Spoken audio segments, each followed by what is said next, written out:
Unseasonably cold. Today's highs will be 15 to 20 degrees below average.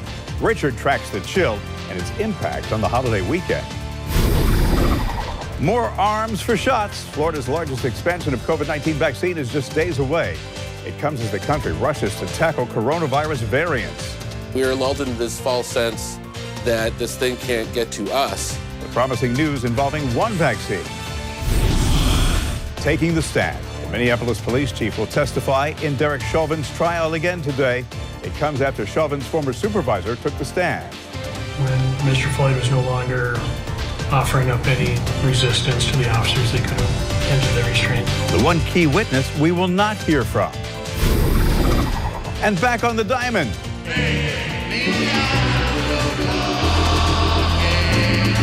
The biggest moments. Arenado breaks his bat. And most embarrassing errors of opening day. Hurting your health. Some of the items you use every day could be making you sick. 3 of them you could have used already this morning. Those stories and more this Good Friday, April 2nd, 2021. Live from the local station, The Morning Show starts now. There's a traffic alert. Problems on 95. You are looking right now from our Fuller Warren Skycam. There are major backups. Good morning, everyone. We want to get right to Emily, who is tracking those backups and also how to get around it. Emily, good morning. Now, here's Keith Pearson Toyota Time Saver Traffic. Good morning, Jen and Bruce. Major delays here across the Fuller Warren Bridge northbound as you head to I-10 westbound. That's where the crash is on the ramp to I-10 there. You can maybe see the flashing lights off here in the way distance, causing major delays as you mentioned. Looking at the map now, you can see they're backing up all the way back to possibly the Atlantic Boulevard on-ramp there. You should expect delays through here. It is on the northbound side. You're moving as slow as 9 miles per hour as you head towards the Fuller Warren Bridge. If you're familiar with this area, you know the storage area that is as you're approaching I-10. The crash is right there. People are still able to access that I-10 ramp at this point, so people are still getting by, and 95 is clear through here as well. And just not a good morning for our bridges, because over on the Dames Point on the southbound side, there's a crash there too. The right lane is blocked. Be prepared to slow down through there. That's your Keith Pearson Toyota Time Saver Traffic. Well, see people walking around wearing a sweater or a jacket this morning. We see a little exhaust coming out of the tailpipe. It's because Mother Nature is giving us the cold shoulder this morning, and people walking around with a cup of Java or maybe even some hot chocolate. Yeah, it's chilly out there, 43 degrees. That humidity's at about 60% as well. And I got to tell you, the wind doesn't make it feel any better. In fact, today's highs are going to be about, 15 to 20 degrees lower than usual. And you got the wind that's making it feel even colder. Rich, tumbling temperatures. Tumbling temperatures, and yeah, you're right. It's the bite of the wind that's really the issue here this morning. All the area in blue that we're watching, this is for tomorrow. Frost advisory that will start tonight continues through 9 o'clock. In the purple areas where we have I touched it and it went away a magic. The purple is where we have the freeze warnings, and we could see some of this move into our area here, at least in the northern tier counties, as the models continue to show temperatures bottoming out, and it looks like a duration of a couple of hours at around or below the freeze point. Jax Beach, 49 degrees. All morning long, it's been 50. I said normally we get our coldest at around sunrise, and that's in, 12 minutes? So 49, 10-mile-an-hour wind will make that feel about 42 degrees-ish. 41 now at Jacksonville, so we dropped a degree. We were looking for 42. There's our 40. And as we open up the board here, our 30s back to 39 for Palatka, 37 and 39 now for Live Oak Lake City. 47 to 45 as we move south, and more of the 30s there. Folkston, Blackshear, all the way around to Homerville, with our 40s that continue up to the mid-40s along Brunswick. So here we are at 9 to 10-mile-an-hour wind. Feels like 42 degrees. Feels like 35 at Jacksonville now. Brunswick, Waycross, and Lake City, that's up by a degree. We're at 31 on the feels like scale. The freeze point. Cold, we've got it, and lots of it, and there's more to come overnight tonight and into tomorrow. Sunny and breezy with a wind chill that's going to continue locally up to about 11 o'clock. Inland areas about 10, and then it's the inland frost that becomes point of conversation for John as he'll pick up the story starting at 5 o'clock and continue overnight. The upper 50s by 4 o'clock, and the story then turns to what will be our frost here for the start of Saturday, and there's areas on Sunday as we wake up to Easter that could also see a little frost. We're breaking down the weekend outlook coming up at 7:15. Thank you, Rich. Florida's largest and final vaccine expansion starts Monday. Yep. Anyone 16 years or older will be eligible to receive a COVID-19 vaccine. News4JAX reporter Ashley Harding joins us live. Ashley, this means an additional 5.5 million people in our state could be in line to get their shot. It sure sounds like a lot of people. Jennifer and Bruce, good morning to you both. So what that means is if you're currently eligible, it might not be a bad idea to get your shot this weekend to avoid that rush. I'll step out of the way and just show you right here. We are at the pop-up clinic that is opening this morning at 9, so in just under 2 hours. This is the West Kennett Library on the west side. I want to go ahead and turn the camera and show you this right here. They're preparing. That is emergency management they pulled up just in the last few minutes. You know, we've seen a lot of demand at sites just like this one. After waiting several months, Monday is the day. That's when Florida's vaccination expansion will open to include people 16 and older. Everyone 18 and up can get any of the vaccines currently available. But as of now, 16 and 17-year-olds can only get the Pfizer vaccine. They will need to have permission from their parents. Statewide, more than 5.9 million people have received at least one shot, and of those, 3.3 million are fully vaccinated. With millions more expected to get in line, Florida is getting a much-needed boost to its vaccine supply. The state is expected to receive more than 800,000 doses early next week, and that includes more than 300,000 doses of the Johnson & Johnson vaccine, which requires just one dose. This marks the 10th straight week with a significant jump in the state's allotment, expanding eligibility and getting more people protected, one shot at a time. And once again, if you're currently eligible right now, consider getting your shot today or this weekend. Again, this pop-up clinic will open from 9. It'll be open until 7. Best of all, you don't need an appointment. Live this morning, Ashley Harding, Channel 4, the local station. Nationwide, more than 99 million people have received at least one dose of the vaccine. 17% of Americans are now fully vaccinated. Health experts say it is still too soon to let your guard down, however, as coronavirus variants continue to spread. Florida has more cases than any other state, with 2,000 infected so far with the variant.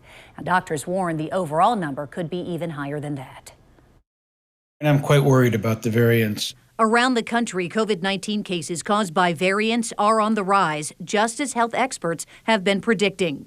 I think it's probably a combination of pandemic fatigue, loosening of people's guard, insufficient vaccination. We are lulled into this false sense that this thing can't get to us. We seem to be getting not only many variants, but variants of concern almost every week. The Centers for Disease Control and Prevention say the variants of concern right now include the one first identified in the United Kingdom, the one spotted in South Africa, and the one found in Brazil. Every state has reported at least one case of one of these variants, but the one from the UK is the most dominant right now, with more than 12,000 cases in the United States so far. Florida has the most, followed by Michigan. The spread of these variants is part of the reason an updated model from the University of Washington's Institute for Health Metrics and Evaluation now estimates more than 609,000 total U.S. deaths from COVID-19 complications by July 1st, if behaviors stay the same. Health experts say booster shots may be needed to target emerging variants, but the vaccines that we already have do offer some protection. It has the potential to a greater or lesser degree to also protect against a range of variants. More specifically, Pfizer says its vaccine is effective against the South African strain, which is believed to be the most mutated version of the original virus, and also that a new study has found that its two-dose regimen offers at least 6 months of protection against severe COVID-19 symptoms. An update this morning to the 15 million Johnson & Johnson doses that had to be tossed. Investigators believe they were cross-contaminated with the AstraZeneca vaccine. Both shots are being manufactured at the same Emergent Biosolutions plant in Baltimore. Federal officials believe the error was a one-time mistake and did not affect batches that have already been shipped out. The AstraZeneca vaccine has not yet been approved for use in the U.S., but the company is expected to request emergency use authorization soon. The Minneapolis police chief will take the stand today in Derek Chauvin's murder trial. Yesterday's testimony shifted from witness accounts to first responders who tried to save George Floyd's life. Daryl Forges reports that there was also key information Chauvin's supervisor says the former officer didn't initially tell him. In lay terms, I thought he was dead. That was the initial assessment of first responders called to treat George Floyd last May. EMS also noted that when they arrived, former officer Derek Chauvin was still on top of Floyd. At one point, I had to tell one of them to get out of the way. They're in my way. And in their opinion, Floyd was beyond help before they even arrived. When I showed up, he was deceased, and I dropped him off at the hospital, and he was still in cardiac arrest. Another key witness, Chauvin's former shift supervisor, retired police sergeant David Pluger. His testimony largely focused on police protocols and training, and when use of force should stop. So once the subject is handcuffed and no longer resisting, Yes. at that point, the restraint should stop. Yeah.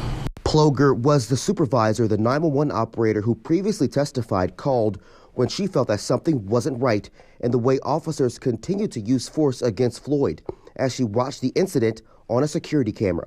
Force, Pluger said Chauvin failed to mention in detail when he arrived on scene. But we just had to hold the guy down. He was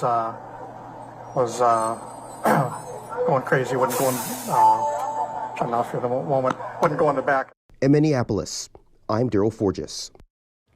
Yesterday, we also heard from Floyd's girlfriend who testified about their relationship and shared opioid addiction. She says she believes Floyd bought drugs from the man who was in the car with him the day he died.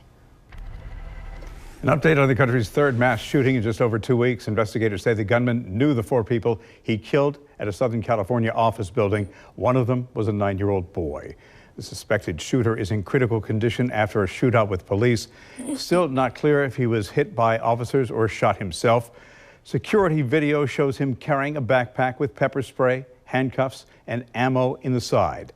Investigators say he chained the front and rear gates of the complex moments before going on the rampage. Officials say his motive may have involved personal or business relationships. The Egyptian government plans to seek $1 billion in compensation for damages resulting from the cargo ship that blocked the Suez Canal for nearly a week. That does not include the financial impact on the owners of the more than 400 ships that were delayed by the disaster. Officials say the ship's captain is not cooperating with the investigation into how it became lodged. He has refused to turn over the ship's black box as well and several key documents, according to investigators. 12 minutes after 7 o'clock this morning, lawmakers are working on a bill that would address the surge of migrants crossing the U.S.-Mexico border. The bipartisan bill would establish a $1 billion fund to help pay for humanitarian needs. To access the money, the Department of Homeland Security and other agencies must develop a plan to respond to surges at the border. The proposal would also protect Homeland Security funding from getting reprogrammed. As of earlier this week, more than 18,000 migrant kids were in custody. And the bill aims to limit the amount of time they have to spend in temporary shelters. Today's job report is expected to show a major jump in new jobs added in March. Some economists are going so far as to say it will be a blistering hot report. Dow Jones expects it will show a gain of 675,000 jobs, but others have said it could be in the millions. Economists also predict the report will drop the unemployment rate to 6%. It was 14% at the height of the pandemic. Warmer weather and changes in public health mandates are likely the reason for the new job surge. President Biden says he supports moving the Major League Baseball All-Star Game out of Georgia. It comes after the state passed a controversial new voting law. The president says he thinks the move is the responsible thing to do. People look to them. They're leaders. This is Jim Crow on steroids. The bill adds several limits to mail-in voting and bans volunteers from giving voters food or drink while in line. 2 federal lawsuits have been filed over the measure, and several civil rights groups have called for boycotts. Major companies based in Georgia, including Coca-Cola and Delta Airlines, have also publicly said they are against it. The All-Star Game is currently slated for July 13th. Several Major League Baseball teams are getting ready for their second matchup of the new season after a monumental opening day. So hundreds of thousands of fans filled parks across the country yesterday.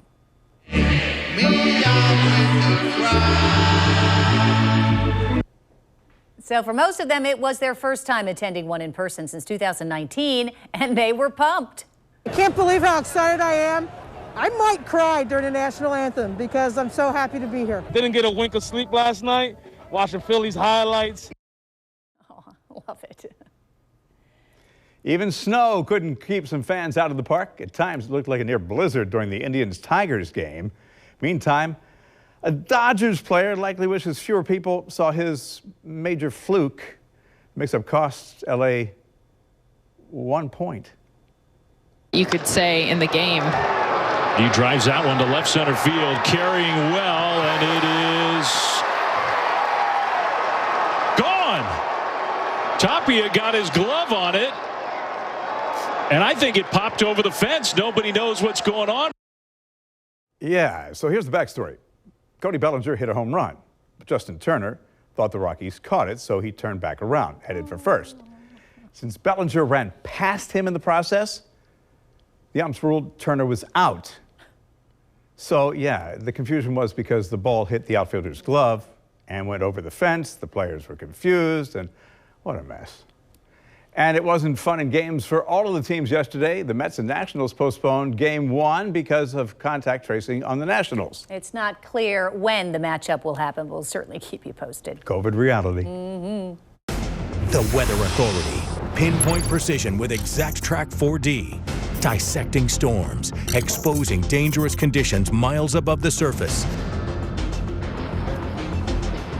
All right, so a lot of you are saying, we got plans on Easter weekend. Do we have to deal with this chill the entire time? What do you think, Rich? We will have chilly temperatures all the way through. Now, the coldest of which, and you know, we went from our warmest day this week, Wednesday, to the coldest day this week for Friday, but our coldest morning and the potential for the frost will come through on Saturday, and we've still got the chilly temperatures that continue Sunday, thus the frost advisory. St. Augustine, I wonder if that, a lot of clouds here versus what we're seeing at Union, Palm Coast, Lake City, Southside, or even into Bradford. May have to bring up a satellite just to see what it's looking like there. Cold and breezy, we know we've got that covered for this morning, and wind chill values that in some areas have been hovering around the freeze point. Not much warmer here at Jacksonville. Sunny with the breeze that continues, meaning that wind chill will continue all the way up to that transition from 49 to the lower 50s. I know it's just a 1 degree mark there, but it's where the math starts to incrementally shrink down, and then the inland frost overnight tonight. 41 at Jacksonville. Even a 5-mile-an-hour wind will easily put us in the 30s. You got 43 at Cecil, and it's 40s now that extend along the beaches. We've got 30s from Fargo to Homerville, Waycross, Folkestone, lower 40s across the rest of the area, and that does include St. Simons. Up closer to the Altamaha is where we'll find temperatures 45 and on the plus side. Our upper 30s continue. Live Oak Lake City slips to the 30s. Hastings right there on the cusp. I'd put you at 39 degrees. Jacket weather, just to say the least, with 5 to 6 mile-an-hour winds. Everything that you see here will put us into wind chill values. At Waycross, 35. Continue that to Brunswick, Jacksonville. There you go with the freeze point now, so you're up by a degree at Lake City. And our 42 held steady throughout the morning, and it sets us up with everybody, even Albany, back now to what is the double-digit cooler, just standing temperature. That doesn't factor in wind chill. And now at a 9-mile-an-hour wind, as I showed you there, 35 degrees. And our temperatures will warm to the mid to upper 50s, beachside and mainly upper 50s once you cross the intercoastal and continue inland. Then you cross the river, and this is where we'll start to mix in. What will be left of our upper 50s fades into those lower 60s, and we'll find that also into southeast Georgia. A little cooler beachside, moving inland here across those Golden Isles. 50s and or mostly into the 60s with a upper 50s squeezed in between. And if you're trying to squeeze in some of the work here for Friday, maybe getting things freshened up for the weekend, like I've been saying, the grass a little bit longer, you got areas to hide some of those eggs and the prices inside, if not favorable temperatures to get it done. As far as getting out on the beaches here, it'd be a nice morning for a little run. This is at Crescent Beach. Thank you, Pat Dunn, for sending that in. Love it with the orange and the blue there lighting up the sky. So our temperatures beachside As I showed you, mid to upper 50s, anywhere from Jacks moving southward. For today, 58 degrees. With the wind that continues to blow through 11 o'clock, we will see wind chill values here. There's 11 o'clock at 48 degrees. 51 is what we're aiming for here at the lunch hour, and our temps will continue to climb to the upper 50s. We wake up to what will be frost, but like I've been saying here, with the various models, they're showing freeze point and or below. In that duration, 2+ hours, we could see some of the freeze warning trickling in here to our northern tier, maybe over toward Valdosta as well, and then a little bit warmer but still frosty temperatures to be had on Saturday, with some leftovers possible for interior southeast Georgia. Monday does bring near seasonal temperatures and a warm up that puts us back to the 70s. So on Sunday, I think after that cold morning start, we can certainly open up the doors and windows, let a little of the sunshine in, and the warmer temperatures continue Monday with 80s on tap for Tuesday, and a trend that continues through most of the upcoming work week. It's 20 minutes after 7 o'clock. Shocking and confusing.